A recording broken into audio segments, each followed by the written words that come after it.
Hi viewers, welcome to my channel Avani's world.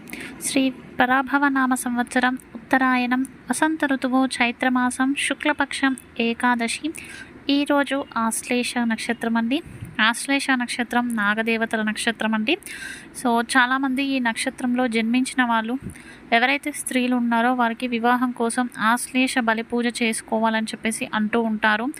కానీ ఈ రోజుల్లో ఎలా చేస్తున్నారు అంటే ఈ ఆశ్లేష బలి పూజను ఇళ్లల్లో ఆచరిస్తున్నారండి. అది చాలా తప్పు. అలా ఆచరించడం వలన దోషం అనేది వస్తుంది.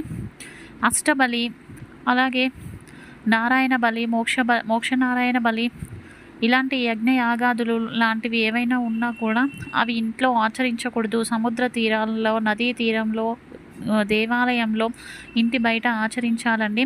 ఎవరైతే ఇంట్లో ఆచరించండి అని మీకు ఎవరైనా చెప్తే మీకు తెలియకుండా మీరు ఇలా చేస్తే మీకు కాదండి, ఆ చెప్పిన వారికే దోషం వస్తుంది. ఇది శాస్త్రంలోనే ఉంది.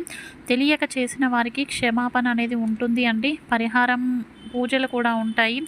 ఈ విషయం తెలుసుకున్న వారు ఇతరులకు దయచేసి చెప్పండి. చెప్పకుంటే వాళ్ళకు కూడా దోషమే వస్తుంది. ఇక ఈరోజు ఆశ్లేష నక్షత్రంలో లక్ష్మణ శత్రుఘ్నులు కూడా ఈ నక్షత్రంలోనే జన్మిస్తారు. ఇక విష్ణువు ఆదిశేషునిపై విశ్రాంతి తీసుకుంటూ ఉంటాడు. ఈ ప్రపంచంలోని నాగశక్తి చాలా విశేషమైందే అండి. ఇక ఈరోజు మనం జపించవలసిన మంత్రం ఓం ఆదిశేషాయ నమః, ఓం ఆదిశేషాయ నమః, ఓం ఆదిశేషాయ నమః. ఈ నామాన్ని జపించడం వలన రాహుకేతు దోషాలు తొలగిపోతాయి, ఏకాగ్రత పెరుగుతుంది, ఆధ్యాత్మిక చింతన పెరుగుతుంది, కోపం తగ్గి మానసిక ప్రశాంతత అనేది ఉంటుంది.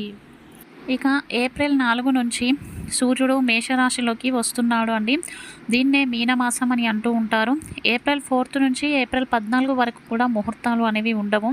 ఇక ఈ సంవత్సరంలో అధిక జ్యేష్టం కూడా వచ్చింది అండి. ఈ అధిక జ్యేష్టంలో కూడా ముహూర్తాలు అనేవి ఉండవు, దయచేసి గమనించుకోగలరు. ఇక ఈరోజు మంచి మాట ఏంటి అంటే మన ఉద్దేశాలు మంచివైతే మంచే జరుగుతుంది. ఈ ప్రకృతి, భగవంతుడు కూడా మనకు తోడై ఉంటాడు. ఇతరుల గురించి మీరు ఆలోచించి బాధపడద్దు. దూషించే వాళ్ళు ఉంటారు, పొగిడే వాళ్ళు ఉంటారు, నిందించే వాళ్ళు ఉంటారు. మన చుట్టూ జనాలు వాళ్ళ ఉద్దేశానికి తగినట్లు వాళ్ళు మిమ్మల్ని చూస్తూ ఉంటారు. మీ మనసులో చెడు ఉండి బయటకు మంచిగా కనిపిస్తే మాత్రం అది చాలా తప్పు అండి. దానికి నరకమే ప్రాప్తిస్తుంది. ధర్మరాజు శ్రీకృష్ణుని అడుగుతాడు, రాబోయే కలియుగంలో జనాలు ఎలా ఉంటారు అని చెప్తే అప్పుడు శ్రీకృష్ణ భగవానుడు కాకి మాంసం బుద్ధ నోట్లో పెట్టుకొని వేదాలు వల్లిస్తుంది అని చెప్తాడు. అంటే పైకి వేసుకునే ముసుగు ఒకటి, లోపల ఉన్న ముసుగు ఒకటి, కానీ పైకి మాత్రం మంచిగా కనిపిస్తూ నటనలు చేస్తూ ఉంటారు. ధర్మం అనేది ఒక పాదం మీద నిలబడి ఉంటుంది 4 పాదాల్లో. అంటే మిగతా 3 వంతులు జనాలు కూడా చెడు ఆలోచనలతోనే ఉంటారు. ఒక్క వంతు మాత్రమే మంచి ఆలోచనలతో, ధర్మంతో బ్రతికే వాళ్ళు ఉంటారు ఈ కలియుగంలో. మీ స్వార్థం కోసం ఇతరులను ఎప్పుడు వంచకూడదు. దానికి నరక ప్రాప్తే ప్రాప్తిస్తుంది. కర్మ ఎవ్వరిని వదిలిపెట్టదు.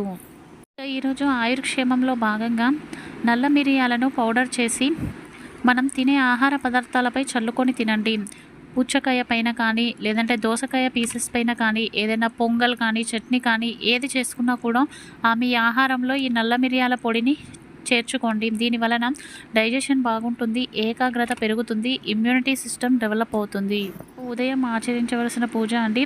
రేపు ఎవరైతే చెరుకు రసంతో కానీ, బెల్లం నీటితో కానీ శివునికి అభిషేకం చేసి బిల్వదళాలను సమర్పిస్తారో వారికి వారి మనసులో ఏదైతే కోరిక, సంకల్పం ఉంటుందో అది త్వరలోనే నెరవేరుతుంది.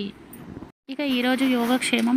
ఎవరికైతే వివాహం కాలేదో, వివాహం కోసం ఎదురు చూస్తున్నవారో ఈరోజు సాయంత్రం బియ్యపిండి ప్రమిదలను 2 చేసి దాంట్లో నెయ్యి వేసి విష్ణు భగవానుని ముందు కానీ, లక్ష్మీనారాయణుల ముందు కానీ దీపారాధన చేయండి. ఈ విధంగా చేసినట్లయితే త్వరలోనే వివాహ యోగం కలుగుతుంది.